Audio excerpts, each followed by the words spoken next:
సరే ఫీవరే వచ్చింది. దానికి యాంటీబయాటిక్స్ తీసుకుంటారు, ఫీవర్ తగ్గడానికి తీసుకుంటారు. దాంతో పాటు నీరసం తగ్గడానికి మల్టీవిటమిన్ కూడా వాడుతూ ఉంటారు. అవును. అంటే ఇంత కాంబినేషన్స్ అనమాట.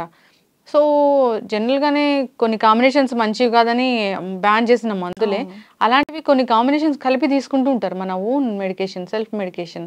ఒక్కొక్కళ్ళ మెటబాలిజం అనేది వేరుంటుంది. డయాబెటిస్ ఉండొచ్చు, బీపీ ఉండొచ్చు, ఇలాంటి ఇష్యూస్ ఉండొచ్చు. సో, అలాంటి వాళ్ళు ఇలా సెల్ఫ్‌గా తీసుకుంటే రకరకాల ఇష్యూస్ వస్తాయి. ఎస్పెషల్లీ యాంటీబయాటిక్స్ ప్లస్ మల్టీవిటమిన్ ఇది కలిపి అవును. తీసుకుంటే అసలు ఏం జరుగుతుంది? అంటే మీరు మల్టీవిటమిన్ తీసుకున్నప్పుడు యాంటీబయాటిక్ కూడా తీసుకుంటే అది అబ్జార్బ్ అవ్వదనమాట. హ్మ్. మీరు ఎంత సోఫిస్టికేటెడ్, ఎంత హై డోసేజ్, ఎంత మంచి డోసేజ్ తీసుకున్నా కానీ, హ్మ్. ఎంత న్యూట్రాస్యూటికల్స్ తీసుకున్నా కానీ మీకు అదేమవుతదంటే అబ్జార్బ్ అవ్వదు. హ్మ్. కాబట్టి మీరు ఎంత తీసుకున్నా వేస్టే అది. హ్మ్.